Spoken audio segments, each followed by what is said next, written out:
৬,৫০০ প্রাথমিক শিক্ষক চাকরিতে যোগদান করতে আর কোনো বাধা নেই।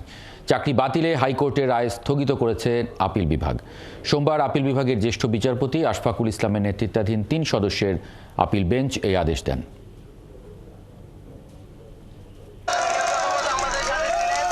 প্রায় মাসব্যাপী টানা চাকরি ফিরে পাবার দাবিতে রাজধানীতে কঠোর আন্দোলন করেছিলেন প্রাথমিক শিক্ষকরা। একই সাথে আইনগত লড়াইয়ে সরকারের উপর চাপ তৈরিও করেন। অবশেষে হাইকোর্টের রায় স্থগিত করায় ৬,৫০০ প্রাথমিক শিক্ষক চাকরি ফিরে পেলেন। আমরা যে জাতি গড়ার কারিগর সেটা স্পষ্টভাবে প্রমাণ করে আপনাদেরকে দেখাবো ইনশাআল্লাহ। আপনারা জানেন যে ৬,৫৩১ জনের যোগদানের কোনো বাধা নাই, এরকম একটি রায় আমরা পেয়েছি। রাষ্ট্র আমাদেরকে যেই দিন জয়েন করাবে আমরা সেই দিনই জয়েন করবো। আর আমাদের যে ন্যায্য অধিকার সেটা আদালত আমাদের ফিরিয়ে দিয়েছেন। এই রায় প্রমাণ করে যে ২৪-এর বাংলায় কোনো বৈষম্য নাই। কোটা পদ্ধতি অনুসরণ না করে ৬,৫০০ শিক্ষক নিয়োগ দিয়েছিল সরকার। কোটা পদ্ধতি অনুসরণ না করায় হাইকোর্টের রায়ে বলেছে ওই শিক্ষকদের নিয়োগ করা যাবে না। পরে আপিল বিভাগে সরকারের আপিল ও শিক্ষকদের পক্ষে শুনানি শেষে হাইকোর্টের রায় স্থগিত করে দেওয়া হলো। এর ফলে এই ৬,৫৩১ জন শিক্ষক যারা চূড়ান্তভাবে নির্বাচিত হয়েছিলেন এবং যারা যোগদানের অপেক্ষায় ছিলেন তাদের যোগদানের ক্ষেত্রে আর কোনো আইনগত বাধা রইল না। আদালত যেই সাংবিধানিক বিচারের মানদণ্ড ফলো করে ২৭ বিসিএস এবং নির্বাচন কমিশন ডিল করেছেন, সেই একই মানদণ্ড, একই সাংবিধানিক দায়বদ্ধতা, সংবিধানের প্রতি অনুগত থেকে, ন্যায় বিচারের প্রতি কমিটেড থেকে এরা কোন সরকারের আমলে নিয়োগপ্রাপ্ত হয়েছে সেটা দেখেননি। আজকে ওনাদের প্রতি ন্যায় বিচার করেছেন। গত ৩১ অক্টোবর সরকারি প্রাথমিক বিদ্যালয়ের সহকারী শিক্ষক পদে তৃতীয় ধাপে ঢাকা ও চট্টগ্রাম বিভাগের চূড়ান্ত ফল প্রকাশ করা হয়। এতে উত্তীর্ণ হন ৬,৫৩১ জন। নজরুল ইসলাম, ৭১, ঢাকা। রাজধানীর শাহজাদপুরে পার্লার থেকে লাগা আগুনে প্রাণ গেছে ওপরে থাকা আবাসিক হোটেলের ৪ ব্যক্তির, আহত হয়েছেন একাধিক। প্রাথমিক ধারণায় ফায়ার সার্ভিস বলছে আগুনে তৈরি হওয়া প্রচণ্ড ধোঁয়ায় দম বন্ধ হয়ে মারা গেছেন সবাই। নিহতদের পরিচয় শনাক্তের পর তদন্ত সাপেক্ষে মামলা করবে পুলিশ। আরও জানাচ্ছেন ফরহাদ মালিক। ছেলে বিদেশ যাবে বলে তাকে নিয়ে পিরোজপুর থেকে ঢাকা এসেছিলেন বাবা শহীদুল ইসলাম মিরন, অথচ সেই বাবাই হয়ে গেলেন স্মৃতি। সকালের দিকেও শাহজাদপুরের এই হোটেলে ছিলেন তিনি। জরুরি কাজে এক আত্মীয়কে নিয়ে হোটেলের নিচে নেমেছিলেন ছেলে, আর তখনই আগুনে শেষ হয়ে গেল সব। মৃত অবস্থায় বাবাকে পাওয়া গেল বাথরুমে। আমার বাবা আজকে সকালে এসে হোটেলে উঠছিল, রাত্রেবেলা আমি হোটেল বুক করে গেছিলাম, সকালে এসে উঠছিল। ভোরে কিছু খাইতে পারি না, রোজা রাখতে পারি না। পরবর্তীতে খাইয়া রুমে যাই বইছে, আমার কয় ভাইয়া আমার ছোটো বগ্নি বই আমি যাইয়ে খাইয়া এই পর আমরা অফিসে যাবো ওর কাগজপত্র গুছাই দিতে। এই আমি খাইয়া এই নাই দেই আগুন জ্বলে। প্রত্যক্ষদর্শী ও ফায়ার সার্ভিস বলছে আনুমানিক বেলা ১২টায় ভবনের দ্বিতীয় তলায় বিউটি পার্লার থেকেই আগুনের সূত্রপাত। মুহূর্তেই পার্লারের সব পুড়ে ছাই হয়ে যায়। তখনই ওপরে থাকা সৌদিয়া আবাসিক হোটেলে ছড়িয়ে পড়ে ধোঁয়া। এসি থেকে দোতলা থেকে ৩ তলা ৪ তলা পর্যন্ত লাগছে আগুন। অনেক অগ্নিকাণ্ড ছিল, পানি দেওয়ার পরে আরো বাড়তেছিল। পানি শুরু থেকে এদিক দিকে দিচ্ছে, তারপরে আপনার গ্লাস ভাঙা, তারপর আবার ভিতরের দিকে দিছে। আগুনটা যেহেতু দুতলা থেকে উপরে উঠছে, প্রচন্ড ধোঁয়ার ক্ষেত্রে আমরা ওখানে টিকতে পারি নাই। বিউটি পার্লারের অন্তরে আগুনটা লাগছে। ধোঁয়ায় হোটেলের আবাসিক লোকজন দিক বিদিক ছুটতে থাকে। তবে ভবনে জরুরি ফায়ার এক্সিট না থাকায় সিঁড়ি দিয়ে ছাদের দিকে ছুটতে থাকেন অনেকে, কিন্তু ছাদ বন্ধ থাকায় সেখানেই দম বন্ধ হয়ে মারা যান আরও ৩ জন। আমরা ৪ জনকে মৃত অবস্থায় উদ্ধার করি এবং পুলিশের কাছে হ্যান্ডওভার করি। রাজউকের নিয়ম মাফিক বিল্ডিংটা তৈরি করা হয় না, আর এই বিল্ডিংয়ে কোনো ফায়ার সেফটি প্ল্যানও ছিল না এবং ফায়ার সেফটি ব্যবস্থাও ছিল না। নিহতদের সবার পরিচয় এখনও নিশ্চিত নয় জানিয়ে পুলিশ বলছে তদন্ত শেষে মামলা করা হবে। মনে হয়েছে একটা ছোট বিল্ডিং, এখানে এই ৬ তলা ৭ তলা কীভাবে হলো বা এই বিল্ডিংয়ের অনুমোদন ঠিকমতো ছিল কিনা, আইনানুগ যে বিষয়গুলো যাচাই বাছাই করা দরকার সেই সবগুলোই আমাদের তদন্তের মধ্যে চলে আসবে। আমরা আগে মেডিকেল রিপোর্টটা পাই, দেন আমরা বুঝতে পারবো যে এটা কি হত্যা মামলা হবে নাকি অপমৃত্যু মামলা হবে। নিহতদের মরদেহ ঢাকা মেডিকেলে নেওয়া হয়েছে। ফরহাদ মালিক, ৭১, ঢাকা। নারায়ণগঞ্জের সিদ্ধিরগঞ্জের ঢাকেশ্বরী এলাকায় একটি টিনশেড বাসায় তিতাস গ্যাস লাইনের লিকেজ বিস্ফোরণে ২ পরিবারের শিশুসহ ৮ জন গুরুতর দগ্ধ হয়েছেন। এদের মধ্যে ৬ জনের শ্বাসনালী পুড়ে যাওয়ায় তাদেরকে এইচডিওতে নেওয়া হয়েছে। তাদের সবার অবস্থায় আশঙ্কাজনক বলে জানিয়েছে চিকিৎসক। বিস্তারিত জানাচ্ছেন মাইনুল মারুফ। কথা ছিল কিছুক্ষণ পরই সবাই মিলে সেহরি খাওয়ার, কিন্তু তার আগেই রোববার দিবাগত রাত ৩টার দিকে হঠাৎ আগুন। এতে দগ্ধ হন একটি টিনশেড ঘরে বসবাস করা 2 পরিবারের সবাই। নারায়ণগঞ্জের সিদ্ধিরগঞ্জের পশ্চিম ধনকুণ্ডা এলাকায় ইব্রাহিম খলিলের টিনশেড বাসায় এ দুর্ঘটনা ঘটে। পরে সোমবার ভোর 4:30টার দিকে তাদেরকে জাতীয় বার্ন ইনস্টিটিউটের জরুরি বিভাগে ভর্তি করা হয়। স্বজন ও প্রত্যক্ষদর্শীরা জানান, মধ্যরাতে হঠাৎ করে তিতাসের গ্যাস লাইন থেকে আগুন টিনশেড ঘরে ছড়িয়ে পড়ে।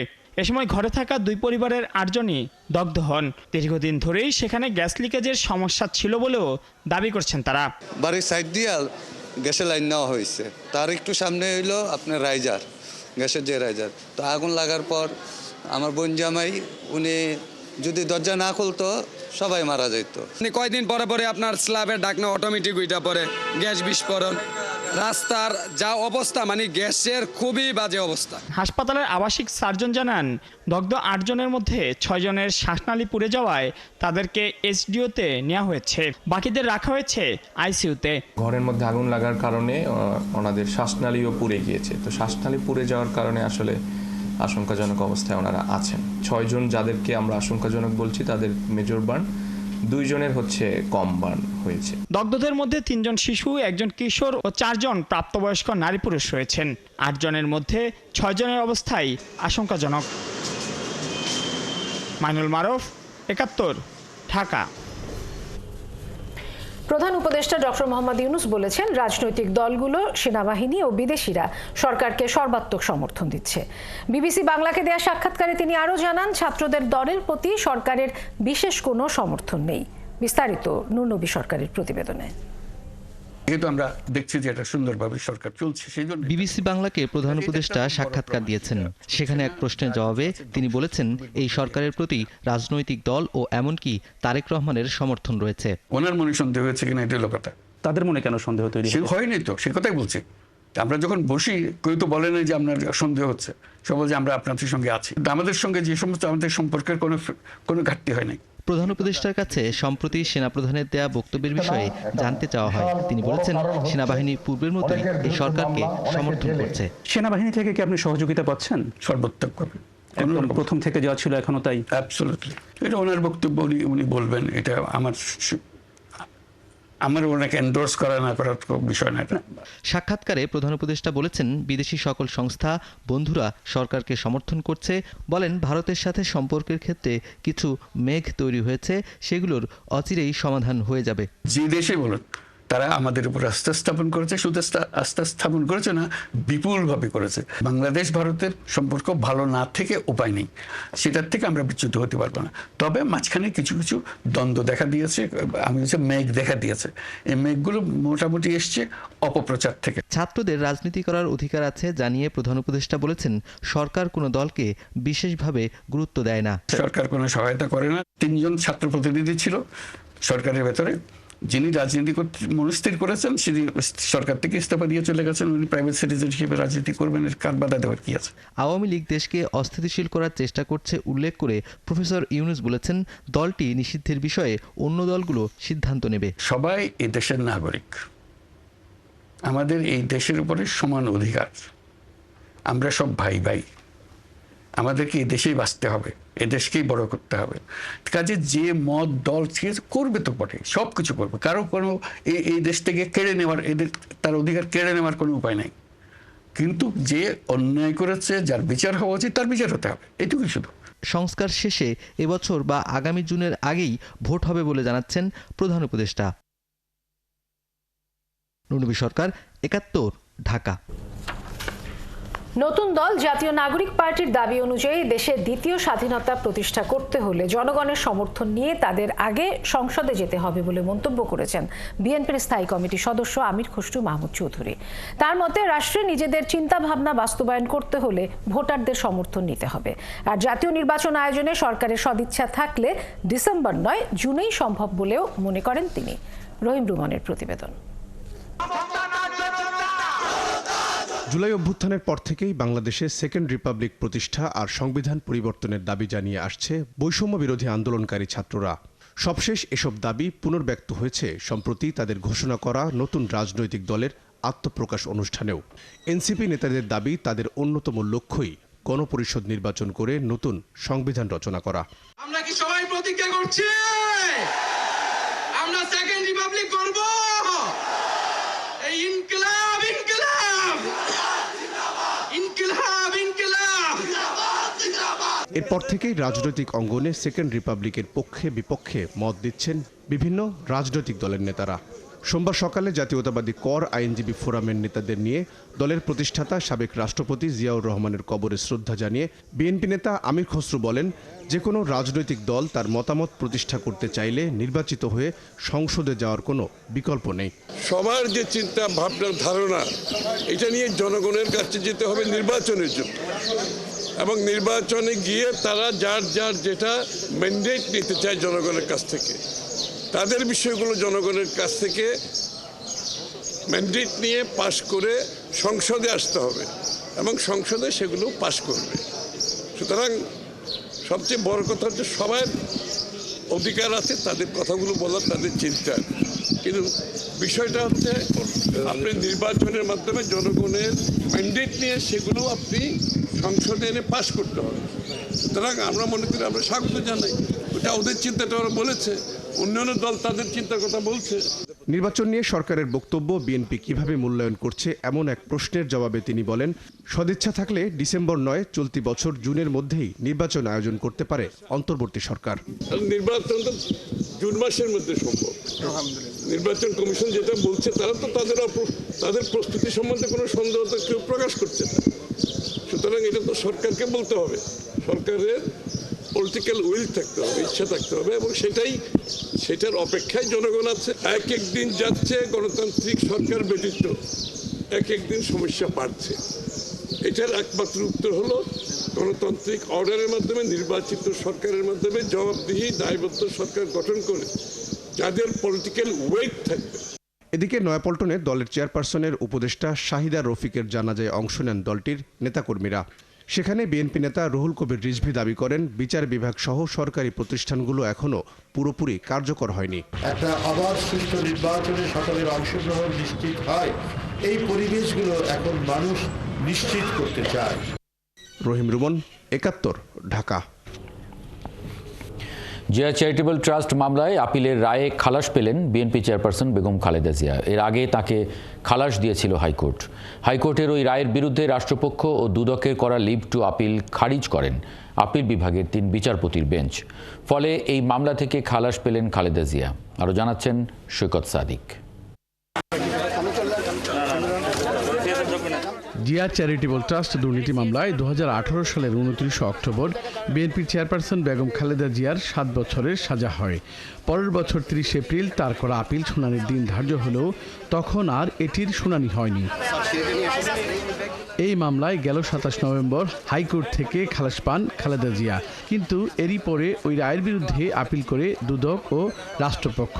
সোমবার আপিল বিভাগের জ্যেষ্ঠ বিচারপতি আশফাকুল ইসলামের নেতৃত্বাধীন ৩ সদস্যের বেঞ্চ আপিলটি খারিজ করে দেন। এই আদেশের ফলে জিয়া চ্যারিটেবল মামলায় খালেদা জিয়া ও অপর দুজনকে দেয়া হাইকোর্টের খালাসের রায় বহাল রইল। অনেকদিন পরে বিচার পেয়েছি, কিন্তু অনেক হ্যারাস হয়েছে। বেগম খালেদা অনেক হরের সম্মুখীন হয়েছে। তার এই বয়সে দীর্ঘদিন সেই দেখতে হয়েছে। ট্রাস্ট যদি কোনো মিসইউজ হয়, সে ট্রাস্ট অনুযায়ী মামলা হবে। ব্রিচ অফ ট্রাস্টের জন্য দুদকে মামলা তো হবে না, সেটাই তাদের স্মরণ করে দিয়ে আমরা বলেছি যে আগের মামলাটার মতোই তখন আগ্রহ ট্রাস্ট ছিল এবং ট্রাস্টের দায়িত্ব এটা দুদকের কোনো নাথিং টু ডু, সেটাই বলেছে। খালেদা জিয়ার আইনজীবীরা জানান, রাজনৈতিক প্রতিহিংসা থেকে এই মামলা করেছিল পতিত আওয়ামী লীগ সরকার।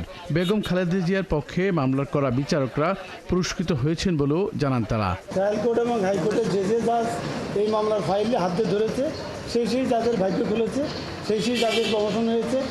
জিয়া চ্যারিটেবল ট্রাস্টের মাধ্যমে তৎকালীন প্রধানমন্ত্রী হিসেবে বেগম খালেদা জিয়া ক্ষমতার অপব্যবহার করে লাভবান হয়েছে এমন কোনো প্রমাণ মেলেনি বলে দুদকের আইনজীবী জানিয়েছেন। টোটাল মামলাটায় একটা জিনিস দেখা যাচ্ছে যে অ্যালিগেশন ছিল প্রধানমন্ত্রী হিসাবে বেগম খালেদা জিয়া, বাট সমস্ত সাক্ষী ইনক্লুডিং আইও, ইনফরম্যান্ট, ব্যাংকার, এক কথায় তারা স্বীকার করছে যে প্রধানমন্ত্রী হিসাবে কোথাও তার সিগনেচার বা কোনো কিছুই নাই। সেটা ব্যক্তি খালেদা জিয়া হিসাবে ছিল। এই জন্যে এই ক্ষমতার অপব্যবহার প্রধানমন্ত্রী হিসাবে এই জিনিসটা প্রমাণ হয়নি। বিএনপির চেয়ারপারসনের বিরুদ্ধে কুমিল্লায় করা 3টি মামলার মধ্যে একটি হত্যা মামলা ও একটি বিস্ফোরক মামলার নিষ্পত্তি হলেই তার দীর্ঘ আইনি লড়াই শেষ হবে। সৈকত সাদিক, 71, ঢাকা। গত রমজানের চেয়ে এই রমজানে নিত্য পণ্যের দাম অনেক কম আছে। ইফতার বাজারের দামও এবার নিয়ন্ত্রণে বলে মন্তব্য করেছেন প্রধান উপদেষ্টার প্রেস সচিব শফিকুল আলম। বাজার পরিস্থিতি সাধারণ মানুষের নাগালে রাখতে অন্তর্বর্তী সরকার চেষ্টা করে যাচ্ছে। দুপুরে বনানীতে এক অনুষ্ঠানে এসব কথা বলেন তিনি। মোহন ইসলামের প্রতিবেদন। বাংলাদেশে রমজান এলেই নিত্যপণ্যের দাম বেড়ে যাওয়ার প্রবণতা দীর্ঘদিনের। কখনো কখনো এই দাম চলে যায় ক্রেতার সাধ্যের বাইরে। এবারও কিছু কিছু পণ্যের দাম নিয়ে ক্ষুব্ধ ক্রেতারা। মোটা চাল থেকে ছোলা ও খেজুর বা ডিমের মতো পণ্যের দাম বেড়েছে। তবে স্বস্তির বিষয়, চিনি, আলু, পেঁয়াজ, মুরগির মাংস ও খোলা আটার দাম বাড়েনি। অতিরিক্ত দামের কারণে আলোচনায় এসেছে লেবুর দাম, যা নিয়ে কথা বলেন প্রেস সচিব শফিকুল আলম। এখন অনেকে বলেন যে লেবুর দাম বেড়ে গেছে। এখন একটা দুইটা আইটেম এগুলোর ক্ষেত্রে আমাদের চেষ্টা আছে। আমরা বলছি না যে আমরা পুরোপুরি সাকসেসফুল হয়েছি, বাট আমাদের চেষ্টাটা ছিল এবং সেই অনুযায়ী আপনারা দেখেন ইফতারি বাজারে এখানে বা যেগুলো কাঁচামালের যেগুলো কাঁচা বাজারে আপনি যান, যে দেখবেন যে প্রাইস অনেকটাই স্টেবল। দুপুরে বনানীতে এক অনুষ্ঠানে যোগ দিয়ে শফিকুল আলম বলেন, গেল বছরের রমজানের তুলনায় এবার নিত্যপণ্যের দাম কম আছে। গত বছরের তুলনায় প্রাইস সহনীয় আছে এবং এই পুরো আমাদের এই যে সহনীয় রাখার যে চেষ্টাটা পুরো রোজার মাস জুড়ে অব্যাহত থাকে। বাজার পরিস্থিতি স্বাভাবিক রাখতে সরকার কাজ করছে বলেও জানান তিনি। মোহন ইসলাম, 71, ঢাকা। দেশের রাজনৈতিক পট পরিবর্তনের পর বিগত সরকারের দুর্নীতিবাজ রাজনীতিবিদ, সরকারি কর্মকর্তা ও ব্যবসায়ীদের সম্পদ জব্দে তৎপর দুদক। মামলা করার পাশাপাশি তাদের অবৈধ সম্পদ জব্দেও মাঠে নেমেছে এই সংস্থা। আগস্ট থেকে ফেব্রুয়ারি পর্যন্ত গেল 6 মাসে মামলা করার পাশাপাশি জব্দ করা হয়েছে 10,310 কোটি টাকার সম্পদ। এসব ব্যক্তির বিদেশে থাকা 165 কোটি টাকার সম্পদও জব্দ করা হয়েছে। আরও জানাচ্ছেন জেমসন মাহবুব। 5 আগস্ট গণ অভ্যুত্থানের মুখে পদত্যাগ করে দেশ ছেড়ে ভারতে পালিয়ে যান পতিত প্রধানমন্ত্রী শেখ হাসিনা। এরপরই সামনে আসে হাসিনা সরকারের দুর্নীতিবাজ নেতা, সরকারি কর্মকর্তা ও সুবিধাভোগী ব্যবসায়ীদের হাজার কোটি টাকা লোপাটের চিত্র। বিদেশে হাজার কোটি টাকা পাচার করেন এস আলম, পিকে হালদার কিংবা সাইফুজ্জামানের মতো ব্যক্তিরা। এসব ব্যক্তির বিরুদ্ধে মামলার পাশাপাশি আদালতের মাধ্যমে সম্পদ জব্দ করছে দুদক। দুদকের তথ্য বলছে, আগস্ট থেকে ফেব্রুয়ারি পর্যন্ত গেল 6 মাসে আদালতের 74টি আদেশে দেশে থাকা 10,310 কোটি টাকা ও বিদেশে থাকা 165 কোটি টাকার সম্পদ জব্দ করেছে দুদক। ক্রোক করা হয়েছে দেশে থাকা 191.80 একর জমি, 28টি বাড়ি, 38টি ফ্ল্যাট। ফ্রিজ করা হয়েছে 1030টি অ্যাকাউন্ট। বিদেশে ক্রোক করা হয়েছে 582টি ফ্ল্যাট, সেই সাথে $7,13,000 ও 28,69,000 ইউরো। বিদেশে এসব সম্পদ জব্দের বিষয়ে আদালতের আদেশ আদৌ বাস্তবায়ন হচ্ছে কিনা সেটি খতিয়ে দেখা উচিত বলে মনে করেন দুদকের সাবেক মহাপরিচালক। বাইরের দেশে থাকলে সেটি ক্রোক ফ্রিজ করা যায়, সেটার জন্য আদালতের ক্রোক এবং ফ্রিজের আদেশ প্রয়োজন এবং সেই আদেশটা মিউচুয়াল লিগ্যাল অ্যাসিস্ট্যান্স রিকোয়েস্ট বলে, সংক্ষেপে যেটা হচ্ছে MLAR, সেইটা সেই সংশ্লিষ্ট দেশে পাঠাতে হয় এবং তারপরে সেইটা সেই সংশ্লিষ্ট দেশের সংশ্লিষ্ট কর্তৃপক্ষ সেইটা কার্যকর করলো কিনা সেটাও দেখবার বিষয় থাকে। এদিকে 13 কোটি টাকা অবৈধ সম্পদ অর্জনের অভিযোগে খুলনা 6 আসনের সাবেক MP আখতারুজ্জামানের বিরুদ্ধে মামলা করেছে দুদক। গত আয়ের উৎসের সাথে সঙ্গতিবিহীন 13,96,00,000 টাকারও বেশি মূল্যের সম্পদ অর্জন এবং দখলে রাখার অপরাধ অনুসন্ধানকালে প্রাথমিকভাবে প্রমাণিত হয়েছে। মামলা হয়েছে ঢাকা দক্ষিণ সিটি কর্পোরেশনের 59 নং ওয়ার্ডের সাবেক কাউন্সিলর আকাশ কুমার ভৌমিক ও তার স্ত্রীর বিরুদ্ধে। দুর্নীতি দমন কমিশন 2004-এর জেমসন মাহবুব, 71, ঢাকা। গাজীপুরে নারী শ্রমিকের মৃত্যুর প্রতিবাদে মহাসড়ক অবরোধ করে বিক্ষোভ করেছে প্যানোরামা গার্মেন্টসের শ্রমিকরা। এ সময় তারা কয়েকটি মোটরসাইকেল ও একটি প্রাইভেট কারে আগুন ধরিয়ে দেয়। এছাড়া শ্রমিক ছাঁটাইয়ের প্রতিবাদে কোনাবাড়ি এবং সাভারে বিক্ষোভ করেছেন হাজারো শ্রমিক। ইকবাল আহমেদের তথ্য ও ছবিতে প্রতিবেদন। সোমবার সকালে গাজীপুরের প্যানোরামা গার্মেন্টসের সামনে বিক্ষোভে নামেন শ্রমিকরা। এতে ঢাকা ময়মনসিংহের ভোগড়া বাইপাস মোড় থেকে দক্ষিণে বোর্ড বাজার পর্যন্ত এবং উত্তরে চান্দনা চৌরাস্তা পর্যন্ত যানজট ছড়িয়ে পড়ে। এক পর্যায়ে বিক্ষুব্ধ শ্রমিকরা সকাল 9:30টায় মহাসড়কের টায়ার ও কারখানার সামনে রাখা একটি গাড়ি ও কয়েকটি মোটরসাইকেলে আগুন ধরিয়ে দেয়। পরে শিল্প পুলিশ এসে বেলা 11টায় পরিস্থিতি নিয়ন্ত্রণে আনেন।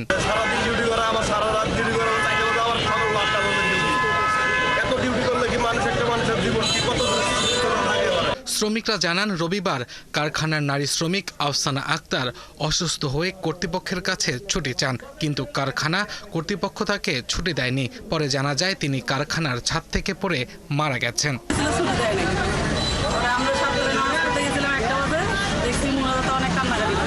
এই কারণের জন্য আমাদের ঘরে একটা মাছ দাবি বলে আমাদের বাচ্চা দেখাতে হবে, যদি থেকে যদি মরে যায় তাহলে আমরা সবাই তো করতে পারি। মৃত্যুর ঘটনায় একটি মামলা দায়ের করেছেন ওই নারীর মা। তবে তার দাবি পারিবারিক কলহের জেরেই আত্মহত্যা করেছেন সেই শ্রমিক। এর মা একটি অভিযোগ দিয়েছে, বলেছে বিয়ের পর থেকেই তাদের মধ্যে একটা ঝামেলা ছিল।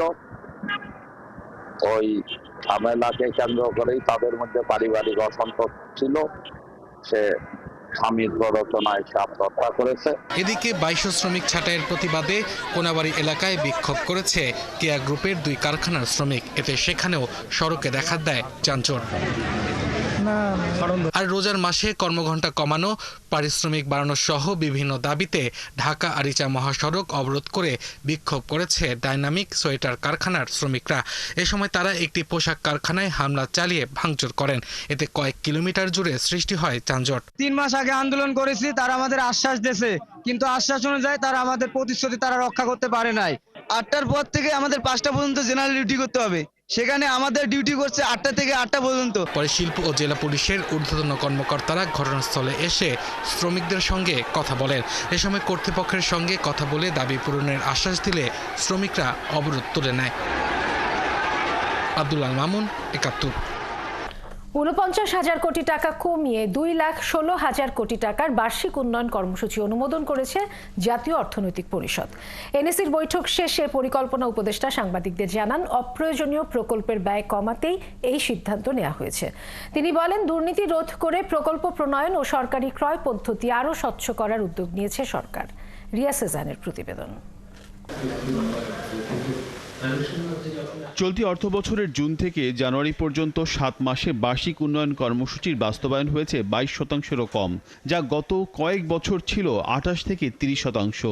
যদিও তখন উন্নয়ন ব্যয়ের খরচ দেখাতে তড়িঘড়ি করে অর্থবছরের শেষ 6 মাসে উন্নয়ন প্রকল্পগুলোর খরচ বাড়ানো হতো। তবে এবার সংশোধিত এডিপির প্রকলন থেকে রেকর্ড পরিমাণ কাটছাঁট করার মধ্য দিয়ে বার্ষিক উন্নয়ন কর্মসূচি এডিপি থেকে বাদ পড়ল ৪৯,০০০ কোটি টাকার বরাদ্দ। এতে সরকারি তহবিল থেকে 30,০০০ কোটি এবং বৈদেশিক ঋণ থেকে কমানো হয়েছে 19,০০০ কোটি টাকার বরাদ্দ। মৃত প্রকল্প যেটা এডিবি এবং ওয়ার্ল্ড ব্যাংকের অর্থায়িত, সেগুলোর বেশ কিছুকে আমরা বাদ দিয়েছি এবং সেটা আমাদের ওই যে সেই বরাদ্দটাই আমাদের বাজেট সহায়তা খাতে স্থানান্তরিত হয়েছে। সোমবার প্রধান উপদেষ্টা ডক্টর মোহাম্মদ ইউনূসের সভাপতিত্বে এনইসি সভায় তুলে ধরা হয় বিভিন্ন মন্ত্রণালয় ও বিভাগ ভিত্তিক এডিপি বাস্তবায়নের হার। মূল বাজেটের যে বরাদ্দ ছিল সেটা 22% ব্যয় হয়েছে। কাজেই এটা একটা হেডলাইন হতে পারে যে অন্য বছর 27 থেকে 30%, এবছর মাত্র 22%। মূল এডিপিতে চলমান প্রকল্প ছিল ১,৩৫২টি প্রকল্প। এখন সংশোধিত এডিপিতে প্রকল্প বেড়ে দাঁড়িয়েছে ১,৪৩৭টি। এছাড়া অনুমোদিত নতুন প্রকল্প কমে দাঁড়িয়েছে ৭৭০টি, যা মূল এডিপিতে ছিল ৯১০টি। যেগুলো আমাদের কাছে এসেছে পরিকল্পনা কমিশনের সেগুলো সংশোধন করেছি, সেগুলোর ব্যয় সংকোচন করেছি, কাটছাট করেছি। সভা শেষে পরিকল্পনা উপদেষ্টা বলেন, বিভিন্ন মন্ত্রণালয়ের প্রকল্প বাস্তবায়ন তদারকি জোরদারে ইলেকট্রনিক প্রজেক্ট ম্যানেজমেন্ট সিস্টেম হালনাগাদের তথ্য দেওয়ার নির্দেশ দেওয়া হয়েছে সভায়। ঢাকারও আশেপাশের অনেক জায়গায় সরকারি প্রাইমারি স্কুলগুলোর যে গৃহ স্কুল ঘরগুলো এগুলো অনেকগুলোই খুব অনিরাপদ ছিল। উপদেষ্টা বলেন, আগে থেকেই চলমান এবং সংশোধনের জন্য পরিকল্পনা মন্ত্রণালয় আসছে না এমন প্রকল্পে দুর্নীতি হতে পারে, সেগুলো খতিয়ে দেখছেন পরিকল্পনা মন্ত্রণালয়। রিয়াজ সেজান, ৭১, ঢাকা। ঈদের কেনাকাটা পুরোদমে শুরু হয়নি, তবে প্রস্তুত ফ্যাশন হাউসগুলো। ঈদ উল ফিতরের সময় গরম পড়তে পারে, তাই সুতি ও আরামদায়ক কাপড়ের প্রতি আগ্রহী ক্রেতারা। ভিড় এড়াতে প্রিমিয়াম পোশাকটা কিনতেই অনেকে আগে আগে চলে আসছেন শপিং আউটলেটে। ঢাকায় ৮টি ও দেশের অন্যত্র ৮টি সারা এর আউটলেটগুলো প্রস্তুত। বিস্তারিত জানাচ্ছেন সুমনা সুমি। রমজানের আমেজে ঈদের প্রতীক্ষা। নারী, পুরুষ, বয়োবৃদ্ধ সবার কথা মাথায় রেখে তৈরি হয়েছে উৎসবের পোশাকগুলো। পোশাক নিয়ে নারীর উন্মাদনা বেশি থাকলেও সবার জন্যই নতুন নতুন ডিজাইনের পোশাক শোভা পাচ্ছে সারার বাড়িধারা আউটলেটে। ক্রেতাদের চাহিদা অনুযায়ী নজর কাড়া ডিজাইন, রং ও মোটিফের সমন্বয়ে পোশাকে এসেছে বৈচিত্র্য। পরে গেলে চাহিদা মতো পছন্দের পোশাক মিলবে না, অথবা যারা রোজায় আগেই প্রিয়জনের সাথে ঈদ করতে ঢাকা ছাড়বেন তারা আসছেন শপিং আউটলেটে। গেওয়ার্ডিন দেখবো, শার্ট দেখবো, পোলো দেখবো, যদি ভালো লাগে আর কি নিয়ে যাবো। অল্প সময়ের মধ্যে খুব ভালো একটা ব্র্যান্ড সবার কাছে পরিচিত হয়ে গেছে, সেজন্য আমি সারাতে আসি, আর ডেফিনেটলি কমফোর্টেবল আমার জন্য। পছন্দের শাড়ি পাওয়া যাবে ২০০০ থেকে ৬০০০ টাকার ভেতর। সারাতে পাঞ্জাবি এবারও চাহিদার শীর্ষে আছে। ওদের পাঞ্জাবি, বিশেষ করে পাঞ্জাবি পায়জামা সবই ভালো, আমার কাছে পারফেক্ট। সারা ভালো ব্র্যান্ড একটা, তো আমরা নিয়মিতই আসি আমাদের ফ্রেন্ড সার্কেল মিলে। সারা থেকে মেনলি হচ্ছে পাঞ্জাবি, এগুলো টি শার্ট, এগুলো হচ্ছে মেনলি কেনা হয়। হাল ফ্যাশনের সাথে তাল মিলিয়ে সারা এবার এনেছে জ্যাকওয়ার্ড ফেব্রিক্সের উপর জারদোসির ভারী কাজ করা পাঞ্জাবি, ডবরি ফেব্রিক্সের উপর সুতার কাজ এবং সুতি বা নিলেনের এমব্রয়ডারি করা পাঞ্জাবি, এছাড়াও T shirt, polo T shirt, shirt, pant. Punjabi আমাদের রেঞ্জ ১৬০০ থেকে শুরু করে ৩৬০০ টাকার মধ্যে। এবার এখন পর্যন্ত যতটুকু এসেছে, তো আরও সম্ভবত সামনে আরও অনেক ডিজাইনার আসবে। শিশুদের ফ্যাশনে আছে lehenga, three piece, kurti, frock, skirt tops, panjabi, shirt, T shirt. Gorgeous কালেকশনও আছে, মসলিনের উপরে, সিনথেটিকের উপরে আছে। তারপরে হচ্ছে গিয়ে frock, lehenga, 2 piece, 1 piece, 3 piece. নিউবর্নের জন্য আমাদের আলাদা কালেকশন আছে। বাবা মা, মা মেয়ে, বাবা ছেলে, এমনকি পরিবারের সবার জন্য ফ্যামিলি সেট বা মিনিমাম সেট এনেছে সারা ফ্যাশন। ক্রেতাদের ভালো সাড়া পাচ্ছেন বলে জানাচ্ছে বিক্রেতারা। প্রাইস রেঞ্জ ধরতে গেলে 3 পিসের ক্ষেত্রে আমাদের ৩৬০০ সামথিং থেকে শুরু করে আমাদের ১৯,৯০০ সামথিং পর্যন্ত আছে। এই রমজানে ৪,০০০ টাকার বেশি কেনাকাটা করলে সারা দিচ্ছে বিশেষ কুপন। লটারিতে বিজয়ী প্রথম পুরস্কার হিসেবে পাবেন royal Enfield Hunter ৩৫০ CC bike, দ্বিতীয় পুরস্কার ফ্রিজ এবং তৃতীয় পুরস্কার এয়ার টিকেট। সারা ফ্যাশনের পোশাকের দাম সাশ্রয়ী বলে জানাচ্ছেন বিক্রেতারা। অনলাইন লেনদেনে থাকছে মূল্য ছাড়। সুমনা সুমি, ৭১, ঢাকা। তাহলে কি চ্যাম্পিয়ন্স ট্রফির সেমিফাইনালেই দেখা মিলবে গ্র্যান্ড ফাইনালের? সুপার পারফর্মার ভারতের সাথে মাইটি অস্ট্রেলিয়ার সেমির লড়াই নিশ্চিত হওয়ার পর থেকে শুরু হয়েছে সেই আলোচনা। আগের চ্যাম্পিয়ন্স ট্রফির নকআউট স্টেজ কিংবা অন্য কোনো আইসিসি ইভেন্টের নকআউট পর্বে ভারত ভার্সেস অস্ট্রেলিয়া লড়াইয়ে কে আছে এগিয়ে, সেসবের বিস্তারিত থাকছে খালিদ জামিলের রিপোর্টে। পাকিস্তানের আয়োজিত চ্যাম্পিয়ন্স ট্রফিতেও হোম গ্রাউন্ডের সুবিধা নিয়ে রীতিমতো উঠছে ভারত। ওরা এখন সবাইকে হারাতে চায়, কিন্তু সেই আশার বেলুন চুপসে যেতে পারে একখানে মাইটি অস্ট্রেলিয়ার সামনে। আইসিসি ইভেন্টের নকআউট ম্যাচ মানেই অজিরা অপ্রতিরোধ, অসাধারণ। কথাগুলোর সাক্ষী পরিসংখ্যানের পাতা। চ্যাম্পিয়ন্স ট্রফির এবারের আসরে রোহিত শর্মার দল তাদের গ্রুপ পর্বের সবগুলো ম্যাচই জিতেছে, তার মধ্যে দুটোই চেজ আর একটাই ডিফেন্ড করেছে সফলভাবে। কোহলির মতো সিনিয়ররা রানে ফিরেছেন, জুনিয়ররা ম্যাচ উইনিং পারফরমেন্স দেখাচ্ছেন, সবাই মিলে হাজির হয়েছেন সেমিফাইনালে। চ্যাম্পিয়ন্স ট্রফিতে প্রথম কোনো নকআউট ম্যাচ জয়ের স্মৃতি ভারতের আছে এই অস্ট্রেলিয়ার বিপক্ষে, সেটা 2000 সালের ঘটনা। একই আসরে সেমিতেও সাউথ আফ্রিকাকে হারিয়েছিল মেন ইন গ্রিন। 2002-এ ফের প্রোটিয়া আর 13 সালে হারায় শ্রীলঙ্কাকে। 2013-র ফাইনালে ইংল্যান্ডের বিপক্ষে জয় আর 17-তে বাংলাদেশকে হারানোর স্মৃতিও নিশ্চয়ই আত্মবিশ্বাস যোগাবে কোহলি রোহিতদের। চলছে সংবাদ সংযোগ, সরাসরি সংবাদ অনুষ্ঠান দেখতে চোখ রাখুন ৭১-এর ফেসবুক পেজে এবং সাবস্ক্রাইব করুন ৭১-এর ইউটিউব চ্যানেল। ৭১-এর সঙ্গে থাকুন।